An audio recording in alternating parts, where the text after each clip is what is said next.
Hello everyone, हमारे MPPSC मुख्य परीक्षा के प्रश्न पत्र 1 खंड आ में आधुनिक भारत का पोर्शन दिया हुआ है। आप यूनिट 2 में देखेंगे, यूनिट 3 में देखेंगे, वहां पर आपको मिल जाएगा। तो इस लेक्चर से हम शुरुआत करने जा रहे हैं आधुनिक भारत की।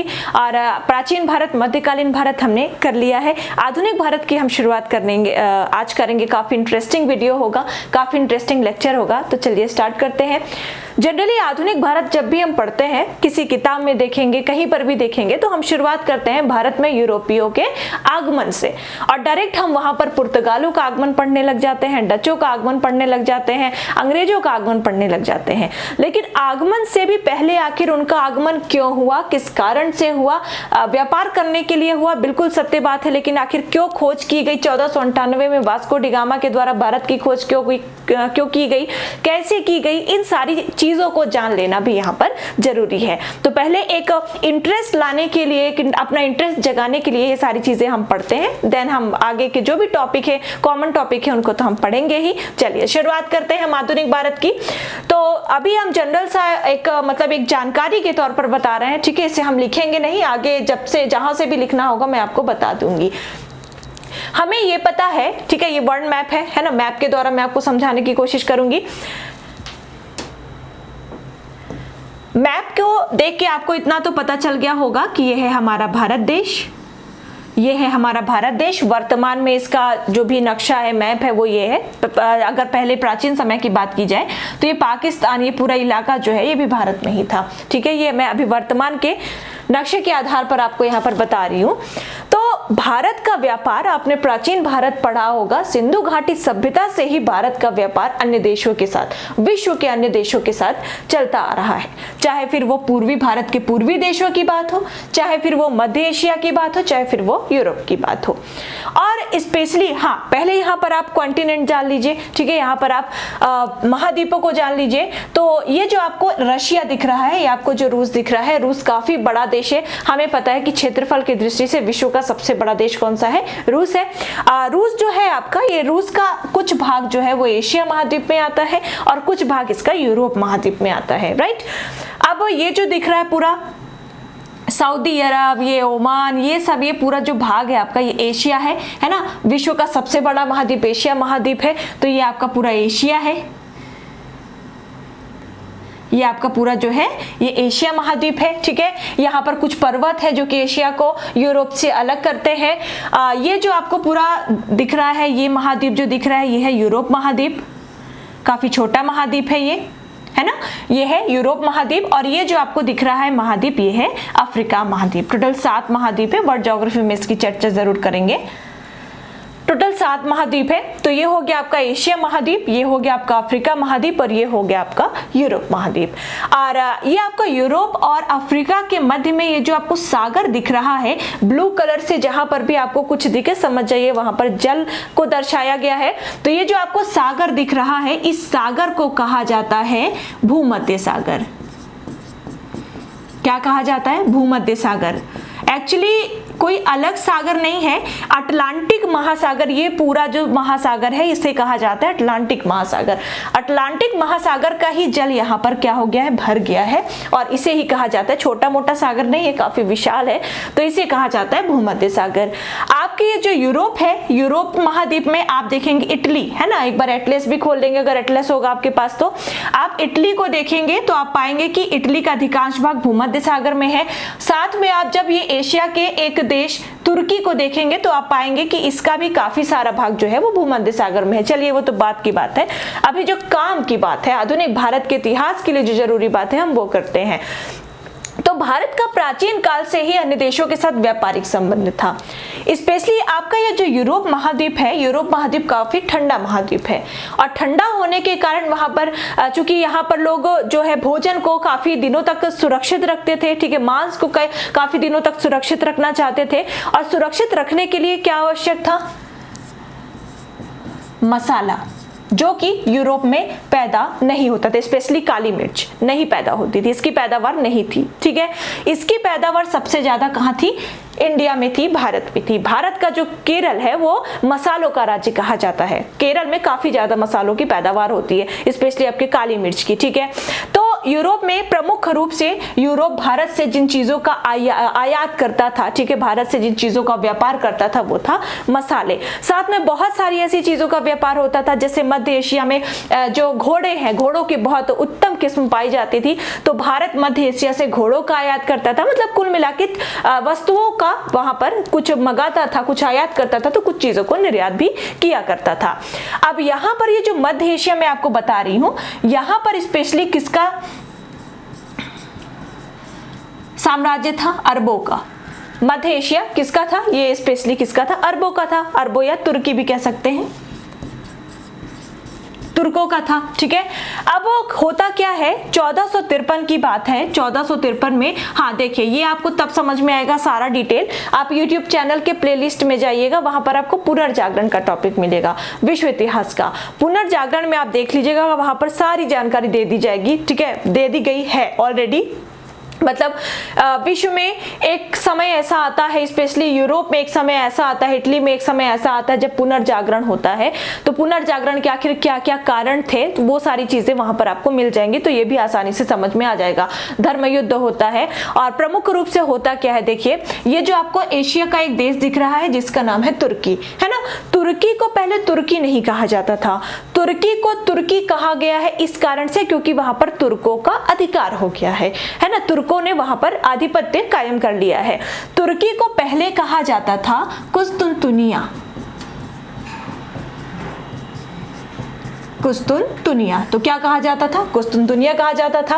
अब जब ये कुस्तुनतुनिया, यहाँ पर मैं स्पेशल इसकी चर्चा क्यों कर रही हूँ, यह जो कुस्तुनतुनिया था, है ना, कुस्तुनतुनिया पहले रोमन साम्राज्य का एक अंग हुआ करता था। रोमन साम्राज्य कौन सा? ये यूरोप में आपको इटली दिख रहा है ना, इटली का ही ये एक अंग हुआ करता था। इटली साम्राज्य के दो भाग हुआ करते थे, एक रोमन साम्राज्य एक या पार्ट 1 या पार्ट 2। ठीक है, मतलब दो भाग हुआ करते थे कुल मिला के। पुनर्जागरण में देखेंगे जाएंगे तो आपको समझ में आ जाएगा। तो दो भाग हुआ करते थे और रोमन साम्राज्य के एक भाग की राजधानी कुस्तुनतुनिया ही हुआ करती थी। और ऐसा माना जाता है कि रोमन साम्राज्य के जो प्रमुख दार्शनिक थे, साहित्यकार थे, वो सभी कुस्तुनतुनिया में ही रहते थे। कुस्तुनतुनिया मतलब आधुनिक, जो अभी हम तुर्की के नाम से जिसे जानते हैं, है ना।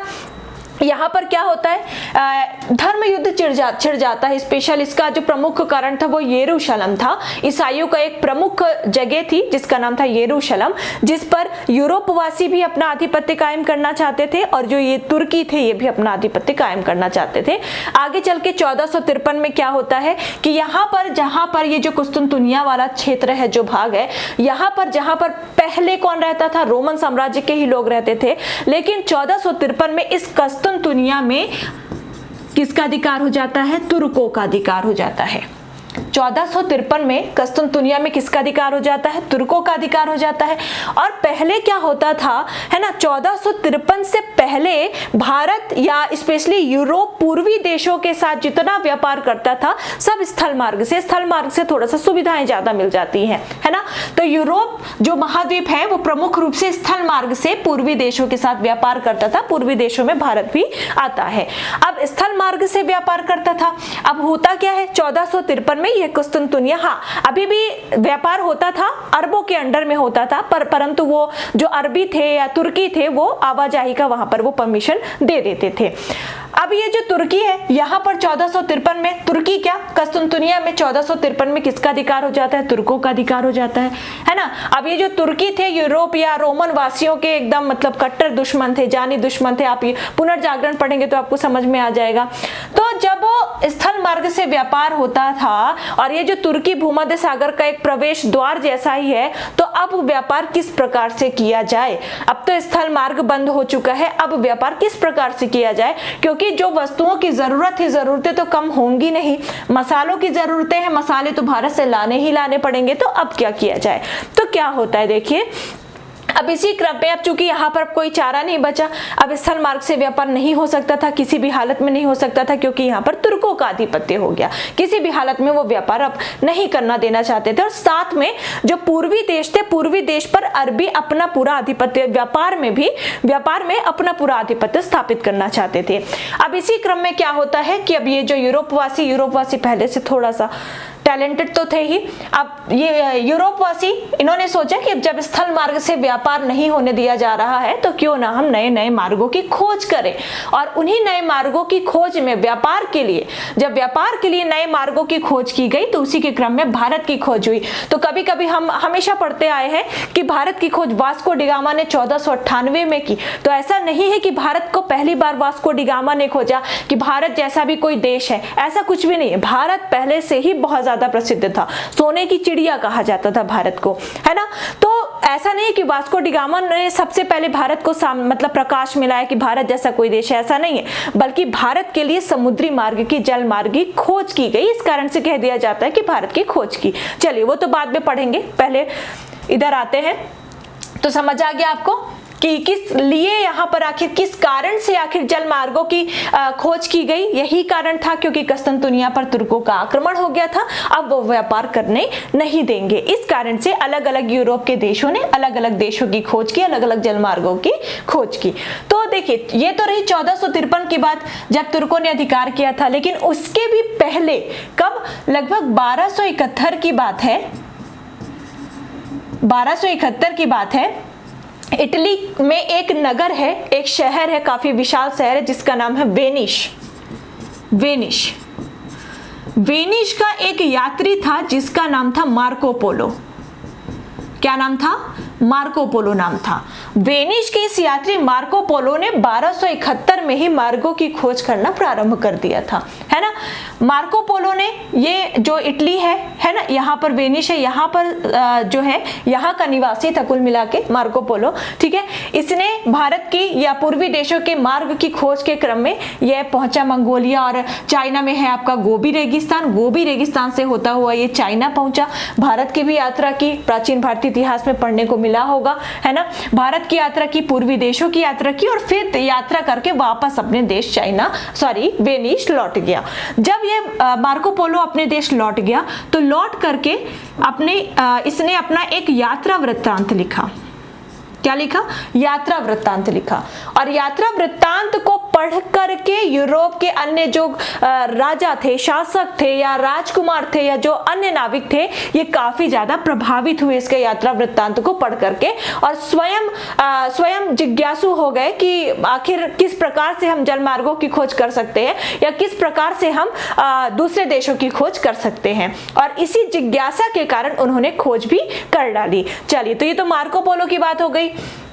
मार्को पोलो का यात्रा वृत्तांत पढ़ता है, यहां पर आप देखिए यूरोप में एक छोटा सा देश है, नाम है पुर्तगाल, और पुर्तगाल से जस्ट सटा हुआ एक देश है जिसका नाम है स्पेन।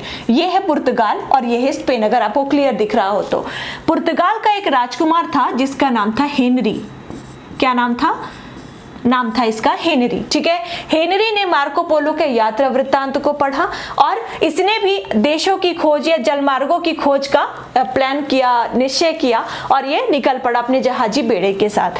हेनरी जो कि पुर्तगाल का राजकुमार था, अपने जहाजी बेड़े के साथ चलता है, ठीक है। यूरोप से लगभग दक्षिण में ये प्रवेश करता है और प्रवेश करते हुए ये पहुंचता है अफ्रीका के पश्चिमी तट की ओर।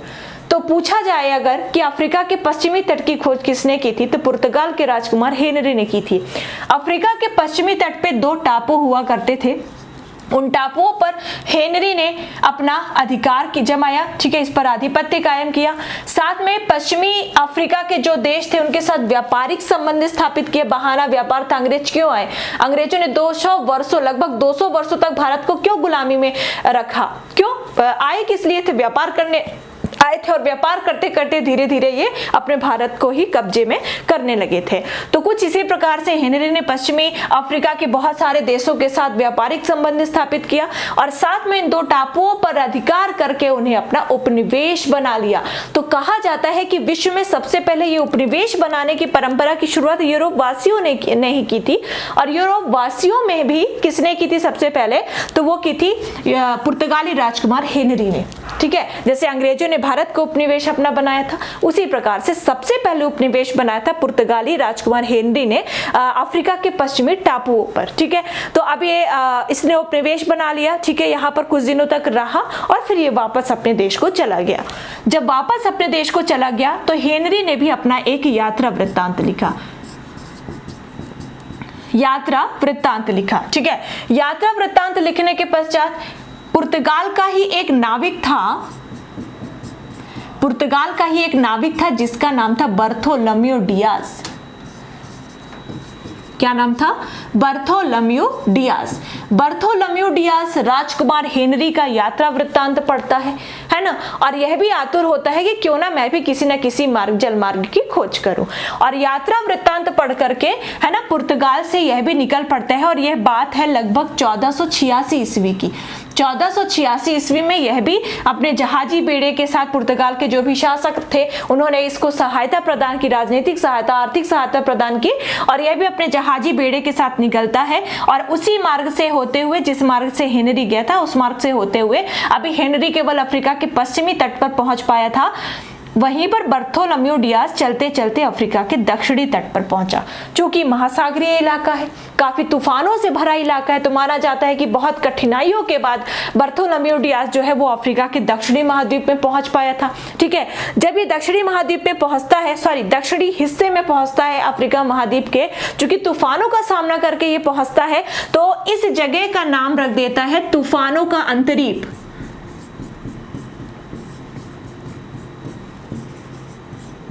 तूफानों का अंतरीप नाम रख देता है, क्योंकि काफी कठिनाइयों के बाद बर्थोलोम्यू डियाज पहुंच पाया था अफ्रीका के दक्षिणी तट पर। तो क्या नाम रख देता है? तूफानों का अंतरीप नाम रख देता है, और फिर ये वापस लौट जाता है अपने देश पुर्तगाल, वापस लौट जाता है अपने देश पुर्तगाल। जब ये पुर्तगाल पहुंचता है तो पुर्तगाल के किसी शासक ने यह जो दक्षिणी हिस्सा है अफ्रीका का, जो दक्षिणी भाग था, जिसका नाम बर्थोलोम्यू डियाज ने तूफानों का अंतरीप रख दिया था, इस नाम को परिवर्तित करके अब पुर्तगाल का एक शासक इसका नाम रख देता है केप ऑफ गुड होप। ठीक है, क्या रख देता है? Cape of Good Hope. इसे हिंदी में कहा जाता है उत्तमाशा अंतरीप। उत्तमाशा अंतरीप। ठीक है, तो केप ऑफ गुड होप किसका नाम रख दिया जाता है? अफ्रीका के दक्षिणी भाग का, जिसका नाम बर्थोलोम्यू डियाज ने तूफानों का अंतरीप रखा था। तो अब इस तरह से अफ्रीका के पश्चिमी तट की खोज हो गई, खोज का मतलब मार्ग की खोज कर ली गई, अफ्रीका के दक्षिणी तट की खोज कर ली गई। अब देखिए आगे क्या होता है। अब आगे होता यह है, अब यहाँ पर पुर्तगाल से, ठीक है, ये पुर्तगाल है, पुर्तगाल से अब बर्थोलोम्यू डियाज और पुर्तगाल के राजकुमार हेनरी, मतलब उन्होंने कुछ न कुछ यहाँ पर, या कह सकते हैं अफ्रीका के पश्चिमी मार्ग की खोज कर ही ली थी। ठीक है, अब आगे होता क्या है कि स्पेन के राजा हुआ करते थे, नाम था, ये लगभग बात है 1492 की, नाम था, स्पेन के राजा का नाम था फर्डिनेंड। ठीक है, और स्पेन का ही एक नाविक था जिसका नाम था कोलंबस है ना। अब यहाँ पर ये होता है कि भाई अब तो भारत के साथ व्यापार करना है, तो क्यों ना भारत के व्यापारिक या भारत के जल मार्ग की या भारत के मार्ग की भी खोज क्यों ना की जाए। और इसी क्रम में यह जो कोलंबस था, जो कि स्पेन का एक नाविक था, बेसिकली माना जाता है कि पुर्तगाल का ही था, लेकिन वो रहता कहाँ पर था? स्पेन में था। तो स्पेन का ये जो नाविक था जिसका नाम था कोलंबस, उसने स्पेन के शासक, स्पेन के राजा से फर्डिनेंड, जिनका क्या नाम था? फर्डिनेंड नाम था। फर्डिनेंड से कोलंबस ने प्राप्त की सहायता और निकल पड़ता है भारत की खोज के लिए। ठीक है, जब भारत की खोज के लिए निकलता है अपने 3 जहाजी बेड़ों के साथ, ये कोलंबस जो है भारत की खोज के लिए निकलता है, और चलते चलते 33 दिनों के बाद, 33 डेज के बाद यह एक नए देश में पहुंच जाता है। कहां पहुंच जाता है? एक नए देश में पहुंच जाता है, और इसे लगता है कि मैंने भारत की खोज कर ली, लेकिन वास्तव में उसने भारत की खोज नहीं की थी, वास्तव में उसने किसी नई दुनिया की खोज कर ली थी। कोलंबस ने 1492 में 33 दिनों की यात्रा के पश्चात भारत की खोज के लिए निकला था, लेकिन उसने वास्तव में भारत की खोज नहीं की थी, बल्कि वास्तव में किसी नई दुनिया की खोज की थी। और कोलंबस के जाने के कुछ दिनों के पश्चात इटली का भी एक नाविक था जिसका नाम था अमेरिगो वेस्पुसी।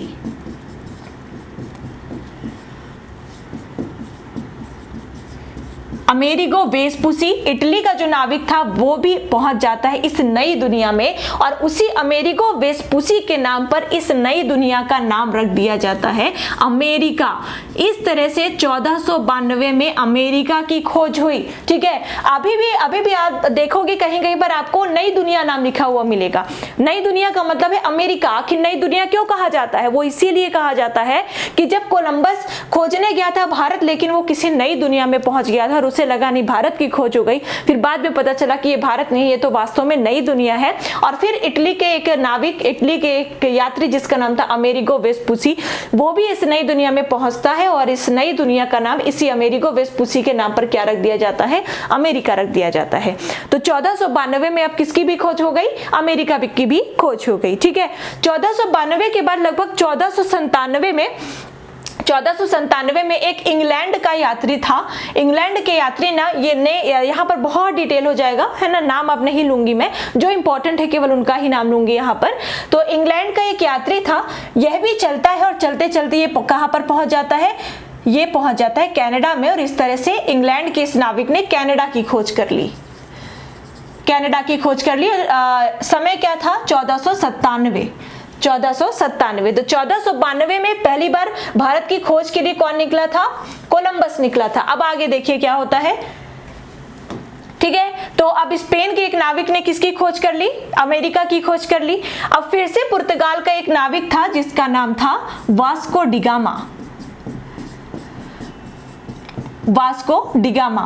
डिगामा के बारे में कहा जाता है कि कोलंबस ने जो 1492 में कोलंबस ने अपना जो भारत की खोज के लिए असफल प्रयास किया, उसे सफल बनाया किसने? वास्को डिगामा ने।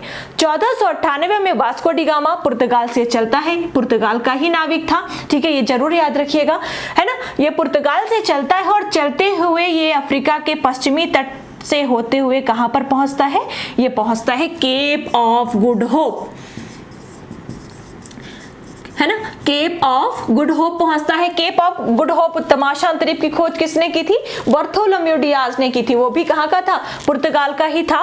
तो यहाँ पर पहुंचता है, तमाशा अंतरिक्ष में पहुंचता है और फिर से ये चलना शुरू करता है ना, चलना शुरू करता है। और ये इस रास्ते से होते हुए, इस रास्ते से हिंद महासागर से चलते हुए, ठीक है, अटलांटिक पार किया, हिंद महासागर में पहुंचा। हिंद महासागर को पार करते हुए ये पहुंच जाता है भारत के मालाबार तट में। मालाबार तट केरल का जो तट है उसे मालाबार तट कहा जाता है। ठीक है, यह समय क्या था? यह समय था 1498। तो इस तरह से पहला ऐसा यात्री, है ना, या पहला ऐसा व्यापारी जो कि भारत की खोज पर निकलता है और भारत में पहुंच जाता है, वो था वास्को डिगामा, जो कि पुर्तगाल से 1498 में चलता है। और ये चलते हुए तमाशा अंतरिक्ष होते हुए कहां पहुंच जाता है? जंजीबार होते हुए पहुंच जाता है भारत के मालाबार तट पर। और मालाबार तट, या कह सकते हैं केरल, स्पेशल केरल का उस समय शासक हुआ करता था जमोरिन।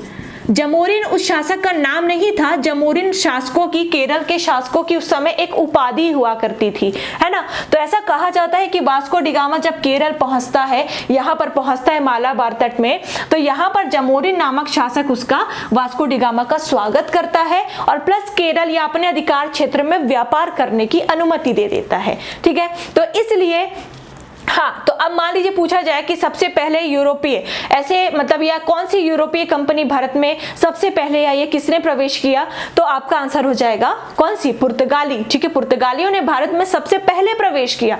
और पुर्तगालियों ने भारत में सबसे पहले प्रवेश तो किया और साथ में सबसे अंतिम तक रहे हैं। ठीक है, 1961 में जब भारत स्वतंत्र हो गया है अंग्रेजों से, उसके बाद पुर्तगालियों से गोवा और दमन द्वीप का जो क्षेत्र है अभी भी पुर्तगालियों के हाथ में था। तो 1961 में लगभग पुर्तगालियों को वहां से हटाया गया है ना। तो इस तरह से ऐसे ही कौन से यूरोपीय है या ऐसा कौन सा यूरोपीय देश है जिसने भारत में सबसे पहले आधिपत्य कायम किया और सबसे अंतिम तक? हालांकि अंग्रेजों जैसे इन्होंने अपना शक्ति का विस्तार करने की कोशिश की इन्होंने, बट ये कर नहीं पाए।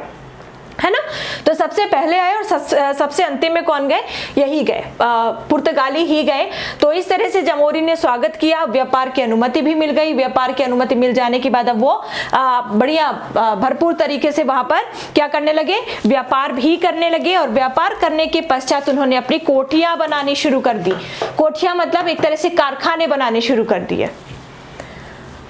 है ना। कोठियां मतलब एक तरह से कारखाने बनाने शुरू कर दिए। एक मिनट,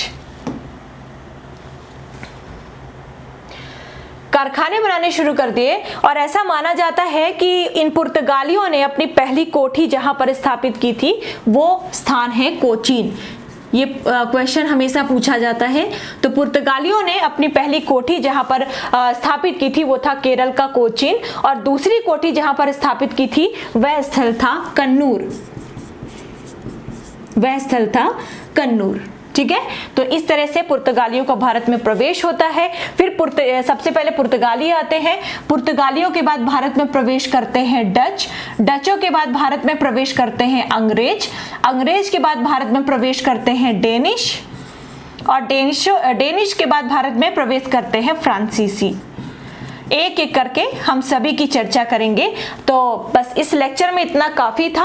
अगले लेक्चर में पुर्तगालियों की मैं अलग चर्चा करूंगी, किस प्रकार से यहाँ पर गवर्नर आते हैं, पुर्तगाली गवर्नर आते हैं, है ना, क्या क्या इन्होंने भारत के लिए किया, मतलब भारत को उन्होंने पुर्तगालियों ने क्या क्या दिया प्लस क्या क्या लिया, कैसे गए, ठीक है, आखिर उनका पतन कैसे हो गया, छोटे से भाग में सिमट कर क्यों रह गया, क्योंकि लगभग यहाँ पर श्रीलंका, चटगांव, बंगाल में चटगांव है, यहाँ तक उन्होंने कोठियां स्थापित कर रखी थी।